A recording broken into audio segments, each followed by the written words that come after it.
Hey everyone, so the first thing you want to do as always is prime the eye area. I take my foundation across my eyes first to get rid of any discoloration that may be there, and then I have a nice blank canvas to start out on. Then I take an eyeshadow primer and I just apply this anywhere that I'll be adding shadow. I'm using the Urban Decay Eyeshadow Primer Potion today as it's a favourite of mine, and this will just help the shadows to apply and blend nice and easily, and it'll allow them to last all day long. You could use your fingers to blend the product into the skin, and the warmth of your fingers will actually help melt the product into the skin, or you could use a brush like me. It's completely personal preference.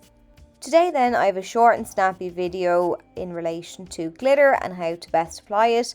So when you choose your glitter, you want to also then pick out a shimmery colour that complements that. Preferably it will be in the same colour family, and the idea here is that the shimmery shadow acts as a sort of base for the glitter. Glitter shadow can look fantastic, but it also looks really terrible if not applied correctly. When applied on its own, it can look quite sparse and patchy, but by adding a shimmery shadow first and then the glitter on top, you won't have any gaps in the makeup. You'll just have a lovely glitzy shimmery finish.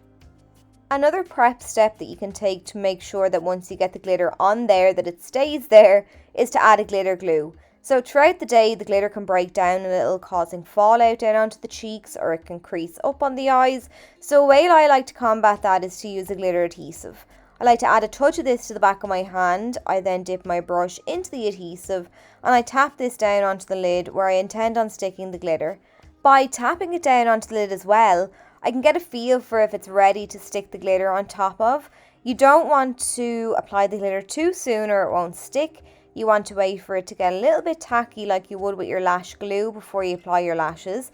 So you want to wait for it to be at that tacky stage just before it dries, then add your glitter, and that way it'll grip nicely to the glue and it'll last all day. As for applying the glitter itself, it's personal preference, but some people I do suppose find one way works better than the other. So the next tip is to use your finger to apply as opposed to a brush. I find it actually kind of depends on the brand and the glitter or metallic shadow at hand. Some perform better with the use of a brush and some work better with my finger, where I can really pack and press on the glitter onto the lid. If you're using a brush, you want to use one that's small, dense and flat, and the fact that it's small will allow you to be nice and precise, and then being that it's flat and dense, it'll help you to really pack the glitter onto the lid. The great thing too about a glitter glue is naturally the glitter will only stick to where the adhesive is. So let's say you're going for a cut crease here like me, but you've been a bit messy and got some accidentally up into the crease, it can be easily blended away. But yeah, then that's it. So there's just a couple of quick tips for applying glitter. I hope you found it helpful, easy to follow, and I'll catch you all very soon.